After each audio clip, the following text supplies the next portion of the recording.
Bumi dan air serta kekayaan alam yang terkandung di dalamnya dikuasai oleh negara dan dipergunakan semakmurnya untuk rakyat, bukan untuk ormas.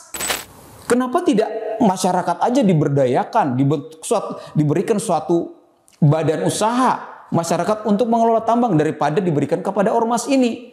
Sudah sedemikian parahkah keuangan ormas dalam mengelola operasionalnya sehingga diberikan keleluasaan untuk mengelola tambang?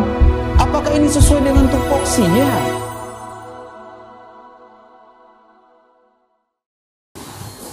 Assalamualaikum warahmatullahi wabarakatuh. Sobat Kesin TV, jumpa lagi dengan topik-topik yang hangat yang sedang diberitakan di beberapa pemberitaan belakangan ini.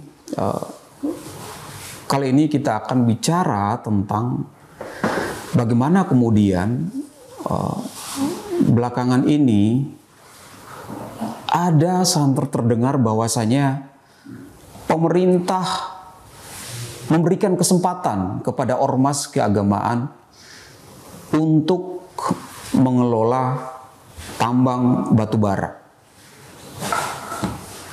Tentu saja itu sebuah hal yang sangat baik kalau dilihat dari sisi ekonomi. Tetapi mari kita lihat dalam sisi yang lain.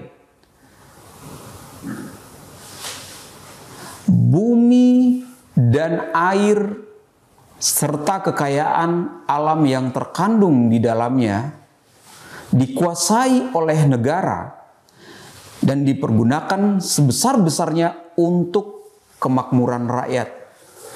Pasal 33 ayat 4 Undang-Undang 1945. Artinya apa? Sumber daya alam itu dipergunakan oleh sebesar-besar untuk kemakmuran rakyat. Tapi apa yang terjadi sekarang? Sekarang yang terjadi, pemerintah mengeluarkan peraturan pemerintah nomor 25 tahun 2024 tentang pelaksanaan kegiatan usaha pertambangan mineral dan batu bara. Peraturan nomor 25 tahun 2024 ini adalah perubahan dari peraturan sebelumnya, yaitu peraturan pemerintah nomor 96 tahun 2021. Di mana kemudian peraturan pemerintah ini memberi keleluasaan kepada ormas keagamaan untuk melakukan pengelolaan tambang. Jadi ormas keagamaan di Indonesia akan diberikan, tentu saja bukan kepada langsung ormasnya dalam arti ormas berdiri sendiri, tidak, tetapi ormas yang memiliki badan usaha. Ormas yang memiliki badan usaha diberikan kesempatan untuk mengelola tambang batu bara. Tetapi pertanyaan kemudian, apakah layak ormas keagamaan yang substansinya untuk mengurusi permasalahan umat, untuk mengurusi umat beragama diberikan keleluasaan untuk mengelola tambang? Padahal konstitusi kita sudah tegas mengatakan bahwa sumber daya alam tadi dipergunakan sebesar-besarnya untuk kemakmuran rakyat, bukan untuk kemakmuran ormas. Ada apa?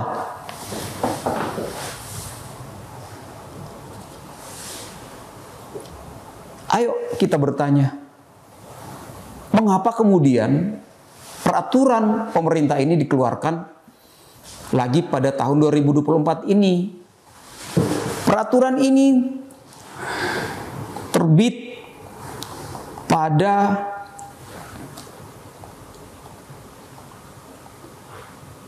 diterbitkan oleh Presiden Republik Indonesia pada tanggal 30 Mei 2024. Peraturan pemerintah nomor 25 tahun 2024. Artinya apa? Jelang pilkada baru diterbitkan lagi.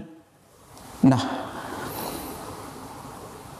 Ini akan memberikan peluang kepada ormas keagamaan untuk melaksanakan pengelolaan tambang.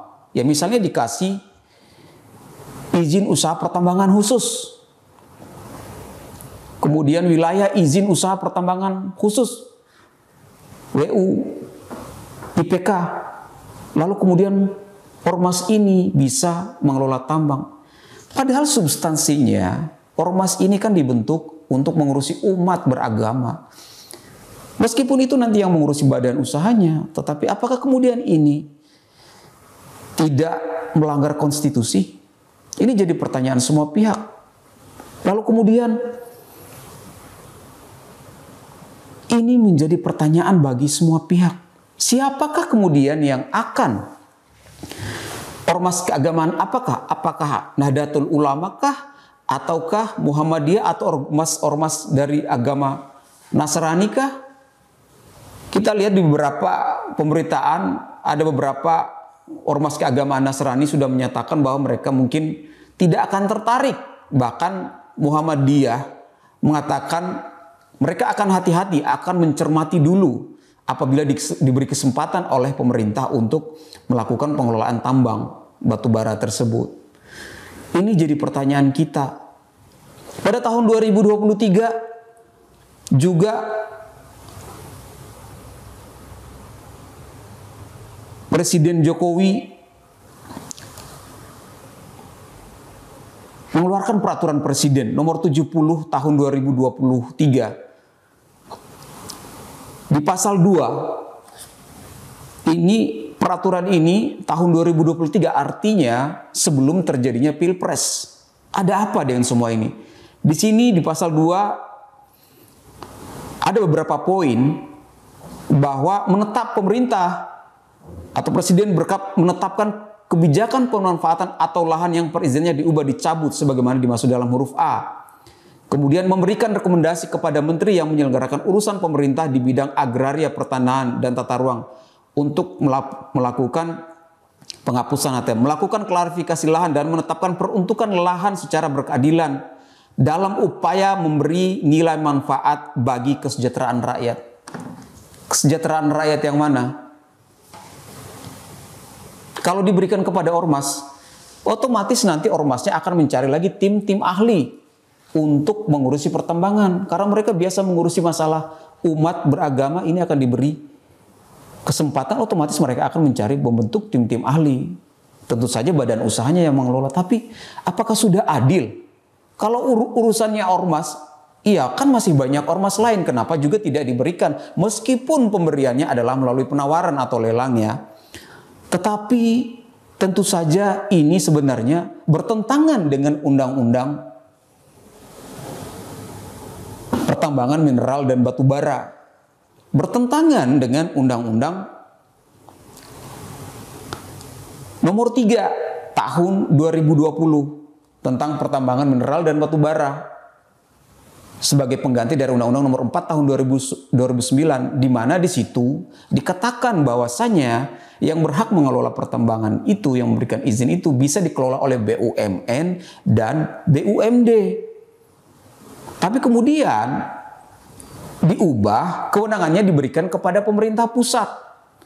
Sekarang pemerintah pusat bisa memberikan izin pengelolaan kepada ormas keagamaan. Apakah ini tidak mencederai perasaan rakyat? 25 juta penduduk miskin di Republik Indonesia berdasarkan data BPS tahun 2023. Kenapa tidak masyarakat aja diberdayakan, diberikan suatu badan usaha masyarakat untuk mengelola tambang daripada diberikan kepada ormas ini? Sudah sedemikian parahkah keuangan ormas dalam mengelola operasionalnya sehingga diberikan keleluasaan untuk mengelola tambang? Apakah ini sesuai dengan tupoksinya? Kenapa ormas itu tidak diberikan aja keleluasaan yang lebih spesifik tentang tujuan pendirian ormas? Ya kalau begitu ormas lain termasuk LSM juga mestinya diberikan dong. Yang penting dia punya badan usaha, lalu kemudian diberikan izin untuk mengelola tambang. Baik itu izin usaha khusus atau kayak WIUPK tadi. Tapi pertanyaan kemudian, apakah ini berpihak kepada rakyat kebijakan-kebijakan seperti ini? Ada apa dengan negara kita? Selalu saja kebijakan ataupun peraturan itu selalu tidak berpihak kepada rakyat. Ketika rakyat protes, bermacam alasan. Bahkan dalam sebuah forum, Menteri Investasi Bahlil Lahadalia dengan tegasnya mengatakan, kita akan berikan izin konsesi tambang batu bara kepada PBNU. Sampai kapan sih? Apakah ini ada kaitannya dengan politik balas budi? Kalau misalnya alasannya diberikan pengelolaan tambang izin itu ditawarkan kepada PBNU itu adalah karena dianggap berjasa dalam kemerdekaan Republik Indonesia, oke. Tetapi bagaimana dengan yang lain, pahlawan-pahlawan lain yang juga berjasa? Pahlawan-pahlawan lain yang dulu terlibat dalam kemerdekaan nasional Republik Indonesia. Bagaimana, Pak? Jangan dong kita membuat suatu kebijakan yang sebenarnya kebijakan ini tidak berpihak, tidak pro rakyat. Sampai kapan izin tambang ini? Kenapa kemudian bukan oligarki penguasa tambang itu yang ditekan untuk lebih banyak memberi kontribusi kepada negara? Kontribusi tambang batu bara itu terhadap negara itu dari hasil tambang batu berapa sih? Paling 13%-an, 13,5% lah. Kita katakan begitu. Sangat sedikit. Padahal hasil yang dilakukan oleh pengusaha-pengusaha pelaku pertambangan ini, mereka sudah kaya perusahaannya. Silakan aja di browsing. Beberapa pertambangan di Kalimantan sana. Itu sudah sangat kaya pemiliknya, pelaku usaha yang di bidang itu. Kenapa bukan mereka aja yang ditata kelola atau diberikan tekanan supaya lebih berkontribusi kepada negara dalam pengelolaan tambang ini? Ada apa dengan pemerintah kita? Ya kalau kepada ormas, apakah itu layak? Sejak kapan konstitusi memberikan kesempatan kepada ormas? Pasal 33 tadi menyatakan bumi dan air serta kekayaan alam yang terkandung di dalamnya dikuasai oleh negara dan dipergunakan semakmurnya untuk rakyat, bukan untuk ormas. Sampai kapan negara kita ini semua aturan dibikin, tapi pada intinya masih ada untuk kepentingan oligarki. Bahkan ormas keagamaan ini sudah ada beberapa ormas keagamaan yang menyatakan dirinya tidak tertarik. Tetapi apakah mereka akan konsisten melihat ini? Tambang batu bara itu bisa sampai 600 juta ton per tahun pengelolaannya. Itu uang yang mengalir di situ ratusan triliun rupiah. Orang akan cemburu, akan beramai-ramai datang ke sana. Ya tadi akan bermunculan segala macam organisasi. Kemudian mengajukan untuk memohonkan izin kepada pemerintah. Akan rusak tata pengelolaan ini. Belum lagi nanti unsur penyeluruhan izin, manipulasi izin, store di bawah meja. Ini akan menimbulkan suatu praktek korupsi yang baru. Dulu aja kok kitab suci dikorupsi pengadaannya. My God, sampai kapan negara kita akan bersih? Banyak aturan yang sesungguhnya mencederai perasaan rakyat. Sampai kapan negara kita ini? Konstitusi kita itu, tata kelola negara kita itu didasarkan oleh konstitusi. Apa itu konstitusi? Konstitusi itu adalah hukum dasar tertulis bagaimana cara mengelola negara ini yang berpihak kepada rakyat. Nggak ada di konstitusi kita memberikan peluang yang menyatakan bahwa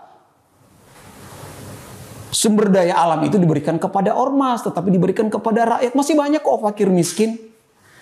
Coba misalnya kita lihat di Undang-Undang Minerba kita, misalnya di pasal 75.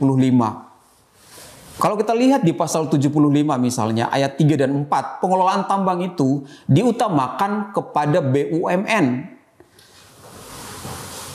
ataupun BUMD. Tapi kemudian pemerintah pusat mengambil alih bahwa pemerintah pusat boleh memberikan izin kepada pihak-pihak yang dianggap memenuhi syarat untuk dijadikan skala prioritas untuk mendapatkan izin pertambangan, pengolahan tambang. Ya termasuknya ormas ini. Apakah ini politik balas budi? Kita nggak tahu. Tapi apakah ini murni sebuah kebijakan ekonomi kerakyatan sebagaimana yang disebutkan oleh Presiden Jokowi? Kalau konsepnya adalah ekonomi kerakyatan, bukan begini. Semestinya oligarki penguasa tambang itu harus dibatasi, diawasi, dan harus ada transparansi. Bagaimana mereka kontribusinya terhadap negara sehingga sumber daya alam ini dikelola dengan baik dan tidak menimbulkan kecemburuan sosial. Apakah kemudian penduduk Kalimantan sana semuanya sudah bebas dari kemiskinan? Kan tentu saja tidak. Ini yang menjadi persoalan bangsa. Jangan sampai terjadi tindak pidana korupsi di kemudian hari apabila keleluasaan ini diberikan kepada ormas. Meskipun ini melalui penawaran, melalui lelang, tetapi tentu saja tidak serta-merta, karena ini akan dijadikan suatu kesempatan kepada ormas-ormas tersebut untuk bisa saja berkongkal-kingkong dengan pemerintah. Apakah ini sebagai bentuk politik balas budi karena kemarin ada ormas ataupun ada ormas keagamaan yang memberikan kontribusi politik, kontribusi suara kepada pemilihan Pilpres kemarin? Kan kita bertanya-tanya, mengapa dibuat itu peraturan pemerintah nomor 25 tahun 2024 ini yang memberikan peluang kepada ormas untuk mengolah tambang? Sebenarnya nggak nyambung. Tapi inilah negara kita. Semua peraturan kadang-kadang dibuat secara mendadak. Hanya untuk kepentingan yang kadang-kadang mencederai perasaan rakyat. Sampai kapan kita bisa melahirkan pemimpin yang memahami persoalan bangsa? Contoh misalnya IKN. Koar-koar. Investor banyak yang masuk. Investor tidak akan pernah masuk kalau dia tidak ada keuntungan ekonomi di kemudian hari. IKN itu adalah ibu kota administratif. Investor akan masuk kalau ada kepentingan bisnis, kalau ada sisi bisnis yang akan menguntungkan dia.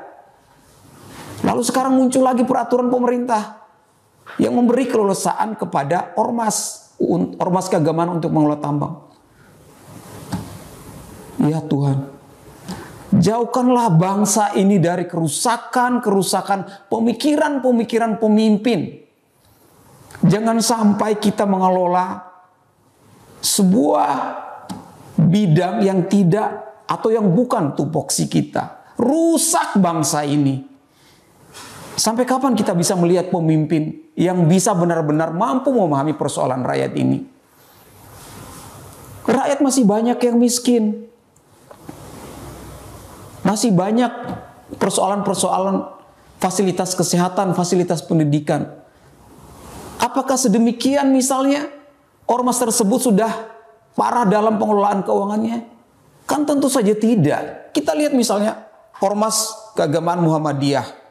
Muhammadiyah itu ormas yang pandai mengelola keuangannya. Sehingga kemudian mengapa Muhammadiyah ketika ada tawaran seperti ini, mereka sangat berhati-hati, mencermati dulu apa yang terjadi kemudian hari apabila mereka mengambil peluang ini. Tentu saja kita salut dengan apa yang dilakukan oleh Muhammadiyah sebagai salah satu ormas keagamaan terbesar di Indonesia. Demikian juga beberapa ormas agama lain, baik itu agama Hindu, Buddha, ataupun Kristen. Bahkan HKBP, Huriyat Kristen Batak Protestan sebagai salah satu ormas keagamaan, mereka masih mikir-mikir untuk mengambil peluang ini. Kenapa? Karena mereka paham bahwa negara ini jangan sampai dikelola bidang-bidang tertentunya justru merusak bangsa. Kita salut terhadap ormas-ormas yang masih menunggu atau masih berpikir untuk mengambil peluang ini. Kita berharap negara kita tidak banyak terjadi kekacauan. Semoga Tuhan membawa negara ini menjadi baik, dikelola oleh orang-orang yang paham bagaimana cara mengelola negara, tentu saja berdasarkan konstitusi. Karena itu kita berharap kami rakyat kepada Bapak Prabowo Subianto dan Gibran Rakabuming, tolong Pak, peraturan ini ditinjau kembali pada masa pemerintahan Bapak. Peraturan pemerintah nomor 25 tahun 2024 ini Pak, tentang pengelolaan tambang ini Pak. Dan DPR kita bersama dengan eksekutif kita, tolong dikaji lagi, direvisi lagi undang-undang pertambangan mineral dan batu bara ini, agar tidak terjadi kekacauan semacam ini. Bagaimana mungkin ormas bisa diberikan izin pengelolaan tambang, padahal itu bukan topoksinya, meskipun itu melalui badan usaha. Kalau acuannya adalah badan usaha, ya berikan aja juga kepada LSM. Banyak lagi organisasi kepemudaan, misalnya Ormas Pemuda Pancasila, misalnya salah satu ormas terbesar misalnya. Atau buatkan rakyat sebuah badan usaha agar dapat rakyat itu mengelola pertambangan. Jangan hanya kepada ormas tadi. Kalau memang itu memang yang mengelola ada badan usahanya. Tetapi pikirkan Pak, negara ini sumber daya alamnya harus tepat sasaran dikelola. Bayangkan kalau sumber daya alam itu dikelola dengan baik, oligarki dibatasi, diawasi, ada transparansi, ada pertanggungjawaban moral maupun pertanggungjawaban ekonomi, maka saya yakin kita tidak akan pernah ada orang miskin. Kalau acuannya kita misalnya UMP Jakarta misalnya 5 juta rupiah, tidak akan fakir miskin, semua orang kebagian bisa punya penghasilan 5 juta. Karena itu Pak Jokowi, tolong Pak diperhatikan, ditinjau kembali. Prabowo Subianto, Anda sebentar lagi menjabat, ditinjau kembali peraturan pemerintah ini Pak, sebagai peraturan pelaksana dari Undang-Undang Minerba itu Pak. Rakyat butuh kesejahteraan hidup, bukan ormas yang butuh kesejahteraan hidup. Karena ormas itu tidak parah secara ekonomi, mereka masih mampu untuk membangun tata kelola keormasannya. Kita berharap bahwa pemimpin ke depan tolong diperhatikan, karena penggunaan anggaran itu harus benar-benar tepat sasaran dan harus berdasarkan konstitusi. Bumi dan air serta kekayaan alam yang terkandung di dalamnya dikuasai oleh negara dan dipergunakan untuk kemakmuran rakyat. Itu pasal 33 Undang-Undang 45. Jangan pernah kita melenceng dari itu. Terima kasih. Semoga kedepannya bangsa kita menjadi lebih baik lagi. Sampai jumpa. Salam cerdas hukum.